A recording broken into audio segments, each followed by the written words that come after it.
dahil nandito kami sa Antipolo, matitikman na rin namin ang nagtrending na original sizzling lechon roll ng The Garage Kitchen and Bar. Nandito lang sila sa Block 1, Lot 2, Hazel Street, Piedra Blanca Subdivision, Barangay San Luis, Antipolo City. Open sila everyday from 1 PM to 10 PM. Na-curious talaga kami gaano ba kasarap ang sizzling lechon roll na pinag-usapan sa social media. Kaya kahit gabi na talagang naghintay kami para malasahan. Family business pala ito, kaya literal na sa garahe ng bahay nila ang dining area. August last year lang nag-start ang The Garage Kitchen and Bar, pero marami na ang dumayo at sumubok sa lechon roll nila na ang lasa raw ay original from Cebu pa. Dahil ang mismong may-ari ay taga Cebu. O diba, hindi na raw kailangan dumayo pa sa halagang 119 pesos, may isang slice ka na ng lechon roll na naka-only rice, only gravy at only soup pa. Must try din ang sizzling pork ribs nila, sulit na sulit ang laki sa halagang 129 pesos. Tignan nyo naman, sa harapan nyo talaga iluluto at papahiran ng pamatay na barbecue sauce.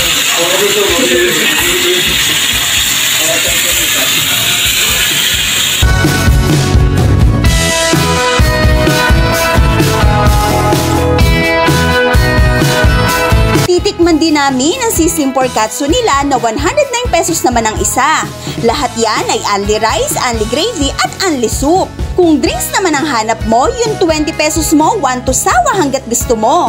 Kaya talagang dadayuhin dahil hindi lang sa itsura at amoy kagugutumin, wala ka pang kabitin-bitin. Tanungin nyo pa sila.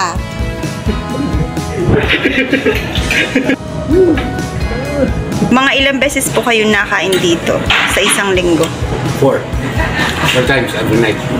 O kami naman ang titikim.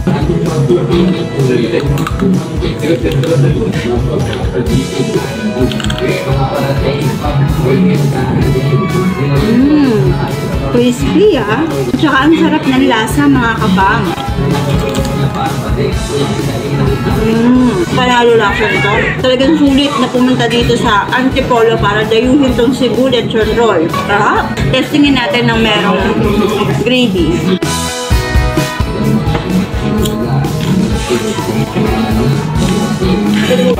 Very sulit. Laman, balat, lahat panalo yung lasa. Parang gusto ko rin sa suka na may toyo. Sarap. Ito talaga yung babayaran mo dito, yung crispy balat.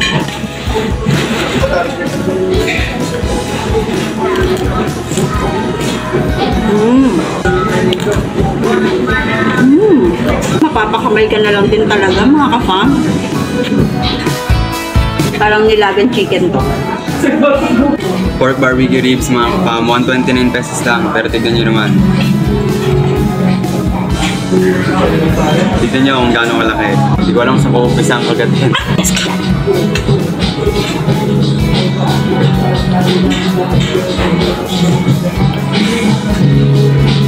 Malasa mga kapam.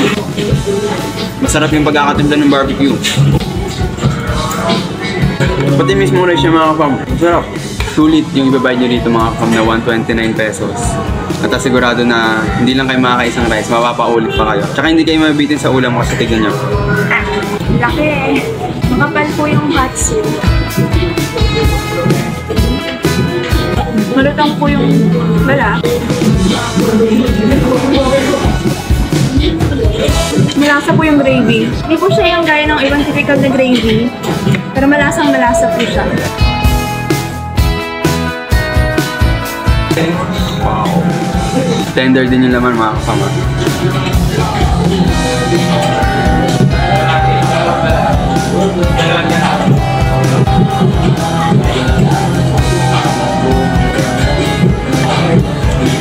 Okay na okay dito mga kapam. Sobrang mura na po nito.